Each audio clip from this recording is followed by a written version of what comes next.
Hervé Morin, bonjour. Bonjour. Alors, merci d'être avec nous sur Sensation. Vous êtes président de la région Normandie et ensemble, nous allons évoquer les conséquences de cette crise inédite que nous traversons. Alors tout d'abord, concernant les commerces de proximité, vous réclamez leur ouverture. C'est pour vous une question d'équité, de justice, mais aussi une question de bon sens. Expliquez-nous. C'est une question de bon sens pour une raison très simple, c'est qu'il y a a priori aucune étude épidémiologique d'aucune sorte qui démontrait qu'on était plus contaminé dans un commerce de proximité que dans la grande distribution. Moi, je fais mes courses dans deux petits villages de Normandie qui s'appellent Cormeilles et Épeigne. Franchement, j'ai vu des commerçants hyper attentifs. J'ai vu des commerçants faisant respecter, faisant la police, une personne dans la boutique, les autres attendant bien espacés sur les trottoirs. Et donc, très franchement, j'ai le sentiment que quand je vais faire mes courses à Cormeilles ou à Épingle, je ne prends quasiment aucun risque parce que tout le monde fait attention. Et donc, j'ai trouvé que il était bien compliqué, notamment, par exemple, pour prendre ce sujet qui a fait débat, de dire que pendant un temps, la grande distribution pouvait vendre des livres quand, en même temps, on ne pouvait pas les acheter chez un libraire. Bien.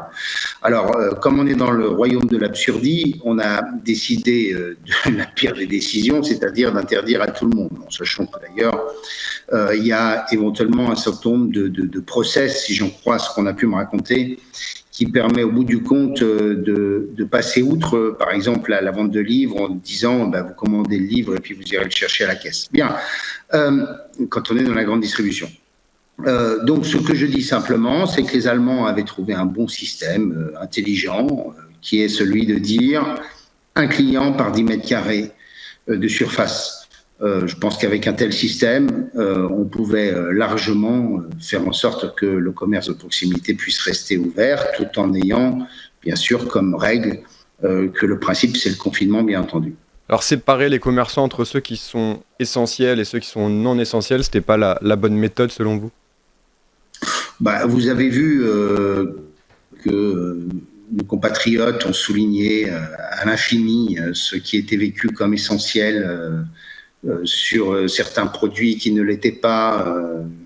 Est-ce que le rouge à lèvres et les produits de maquillage, j'ai vu aussi les vêtements pour enfants en fonction de l'âge, enfin bref, je pense que voilà, la décision a été prise, désormais on aura un point jeudi par le Premier ministre.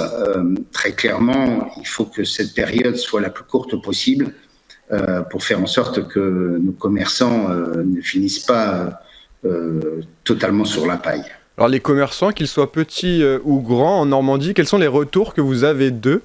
C'est une mesure, les mesures qui ont été prises, pour eux, ça les satisfait ou au contraire, ça ne sert pas à grand-chose justement, les mesures notamment sur la division, enfin sur les grandes surfaces notamment, de fait de ne pas avoir le droit de vendre leurs produits en grande surface. Les commerçants, je pense que tous les Français pensent à peu près la même chose en se disant que tout ça a été injuste. Vous savez, quand on est dans un pays où l'égalitarisme est un des éléments structurels de la société française, on n'oublie pas ça quand on fait de la politique. Et le gouvernement l'a oublié.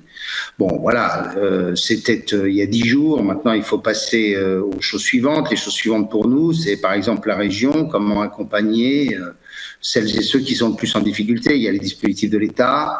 Nous, on essaie de mettre en place des dispositifs complémentaires. Par exemple, on va mettre en place des prêts participatifs. Alors, je ne vais pas rentrer en détail, c'est-à-dire ce sont des prêts in fine avec le remboursement à la fin du prêt, donc pour faire en sorte qu'on puisse restructurer éventuellement de la dette. Donc, on peut, en quelque sorte, arriver devant son banquier avec des dispositifs comme ceux-là qui permettent d'être considérés comme ayant du quasi-fonds propre. Alors ça, c'est un premier dispositif. On est en train de regarder avec les intercommunalités pour ceux qui sont les plus touchés. Je pense notamment au secteur de l'hôtellerie-restauration, du tourisme, de ceux qui sont autour de la culture, de mettre en place des subventions supplémentaires. Alors le problème, c'est que c'est très difficile d'arriver à évaluer exactement combien de personnes sont concernées. Là, on voit bien que l'État a décidé d'attribuer 10 000 € pour un certain nombre de secteurs. Pour d'autres, pour ceux qui ont perdu plus de 50% de leur chiffre d'affaires dans d'autres secteurs, là aussi c'est 10 000 euros. Donc il y a ceux des fermetures administratives et ceux qui ont perdu plus de 50% de leur chiffre d'affaires. On a des secteurs comme celui de l'événementiel où on est à 80-90% de perte de chiffre d'affaires, mais qui ne sont pas fermés administrativement, pas tous. Donc très clairement, on essaie d'y voir clair et de mettre en place des dispositifs complémentaires. La région va y consacrer probablement entre 50 et 100 millions d'euros pour arriver à faire en sorte que le maximum de nos commerçants qui puissent survivre. En clair, ce que je disais la semaine dernière lors d'une réunion avec l'ensemble des acteurs bancaires de la région, on a quelque chose de terrible parce que on a là des hommes et des femmes qui ont beaucoup bossé, qui ont créé leur boîte, qui l'ont développée, qui se disaient que, sauf drame particulier, il n'y avait aucune raison pour que leur entreprise ne continue pas à vivre et par là à les faire vivre. Et ce sont des trajectoires qui se brisent, des destins humains qui se trouvent brisés. Et donc, il y a derrière ça beaucoup de souffrance. Et je pense qu'il y a, pour nous, collectivités, l'obligation de faire le maximum. Vous avez présenté en octobre dernier un plan de relance pour la région Normandie avec des mesures qui viendront en complément des aides prévues par le gouvernement. 515 millions d'euros pour sauver l'économie en Normandie. Il y a aussi les associations qui sont concernées par ce plan de sauvetage. Qu'est-ce qui est prévu pour elles ? Écoutez, on a très vite, dès le premier confinement, pris contact avec le monde de la culture et le monde du sport. On a d'ailleurs été les premiers en Normandie à le faire. L'État et les autres collectivités s'y sont pris beaucoup plus tard. Et donc, on a essayé de bâtir globalement 2 dispositifs. Je parle pour le monde de la culture. Le premier, c'est faire en sorte que ces structures soient encore en vie. Donc, on a consacré plus de 2 millions d'euros. Et par ailleurs, on a essayé de faire en sorte qu'autant que possible, on puisse permettre la création, que les artistes puissent continuer à travailler. Donc, on a cherché à bâtir un certain nombre de dispositifs permettant de favoriser la création, permettant de favoriser le travail que peuvent réaliser notamment les artistes qui sont dans des troupes, dans des structures. Et donc, il y a en tout entre 3 millions et 3,5 millions d'euros qui ont été consacrés aux structures et notamment aux spectacles vivants. On a par ailleurs soutenu les associations sportives. 17 associations ont bénéficié de financement pour leur permettre de tenir le coup, parce que bien entendu, ce sont pour elles souvent des événements qui ont été annulés, derrière ça des recettes. Ce sont pour elles aussi des licenciés qu'elles n'ont pas cette année. Et donc, il y a là aussi, pour un certain nombre de structures, le besoin, ils avaient absolument besoin d'avoir un soutien. Donc, on a maintenu toutes les subventions qui étaient pour des manifestations de l'année 2020, même si elles n'ont pas eu lieu. Et par ailleurs, on a apporté des financements complémentaires là où ça s'avérait nécessaire. Sur le sport, on a consacré entre 1 million et 1,5 million d'euros. Alors concernant les lycées maintenant, qui sont une compétence de la région, vous étiez par exemple, vous, opposé à la réouverture des lycées complète en juin. Vous avez aussi déclaré, je vous cite, qu'on ne pouvait pas s'offrir le luxe d'un deuxième confinement. Est-ce que les élus de terrain sont suffisamment écoutés selon vous par l'exécutif ? C'est ce qu'avait promis Jean Castex, notamment lorsqu'il avait été nommé à Matignon. Écoutez, moi, j'ai alerté le gouvernement dès le mois d'août. On ne pourra pas dire que je fais de la politique au sens, je vous avais dit qu'il fallait faire, voilà, comme souvent on reproche aux élus de commenter les choses. Moi, j'ai, dès début août, expliqué que le ministère de l'Éducation nationale s'était endormi et qu'il fallait absolument bâtir un plan en cas de reprise de l'épidémie pour espacer les établissements, être sur des demi-classes, faire des classes hors les murs, développer autant que possible les cours à distance. On avait un travail très fin mené avec chaque établissement scolaire qui était possible. Malheureusement, c'est fait, et donc on se retrouve au mois de novembre à gérer ça dans l'urgence, après avoir très clairement favorisé, avoir été voilà, personne ne doute que les lycées ont été, et les universités ont été un facteur de reprise de l'épidémie.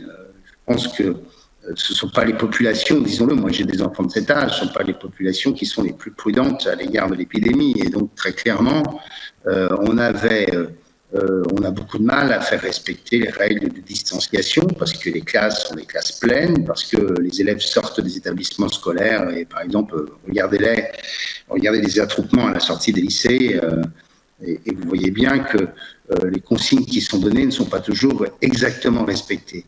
Et donc on a très clairement créé les conditions qu'on aurait pu s'éviter. Et donc je regrette que nous n'ayons pas dès le mois de septembre, décider, par exemple, que pour les universités, les cours magistraux dans les amphis 1000 ou 1500 pouvaient s'en passer et qu'on ne crée pas les conditions de demi-classe dans les établissements. Prenez, c'est le seul exemple. Pour mener une telle politique, il faut bien entendu lutter contre la fracture numérique. Demandez à l'Éducation nationale combien d'ordinateurs ont été achetés. Aucun. Et la plupart du temps, sur les collectivités qui ont fait l'effort, vous prenez la région, on a acheté 6 000 ordinateurs pour 4 millions d'euros pour faire en sorte que les jeunes pour qui les conditions sociales et familiales ne leur permettaient pas d'avoir un ordinateur puissent en avoir un en cas de reprise de l'enseignement à distance. Donc je regrette cela parce qu'on aurait pu probablement s'éviter des facteurs et des foyers de contamination.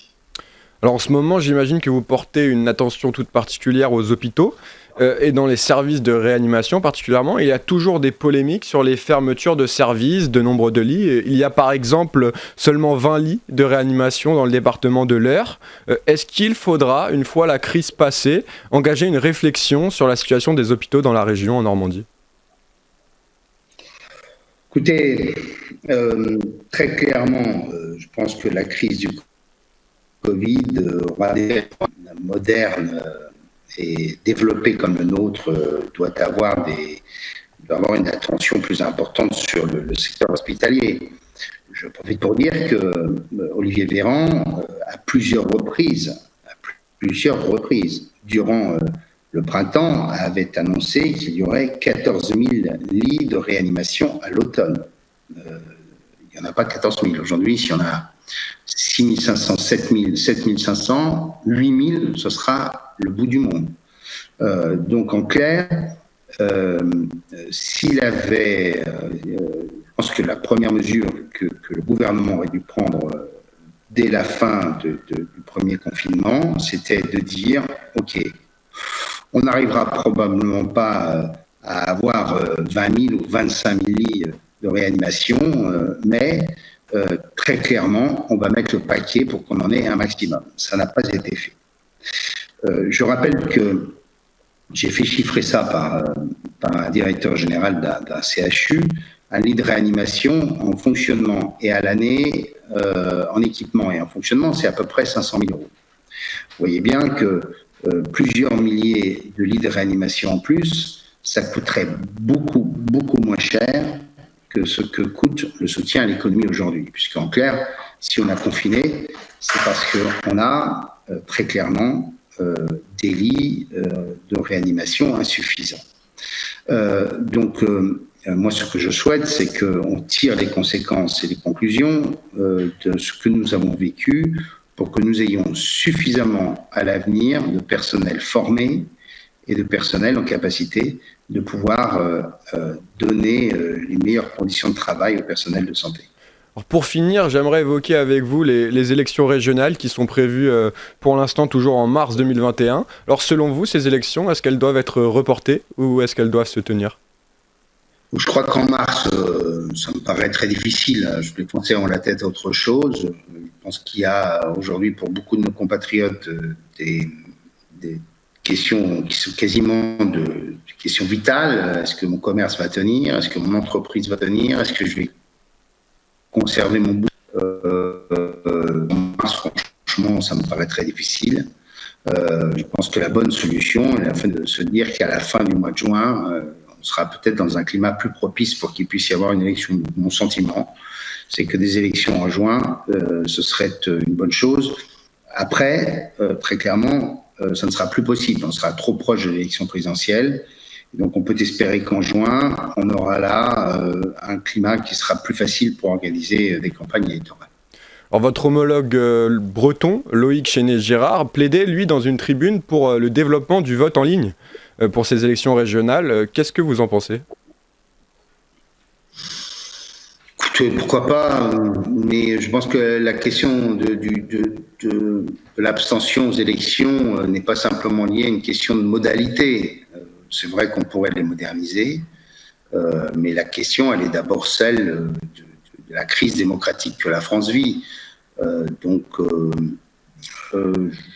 Voilà, la seule chose que je ne suis pas forcément convaincu qu'on soit garanti et assuré sur le fait que le vote en ligne ne puisse pas faire l'objet d'une intrusion.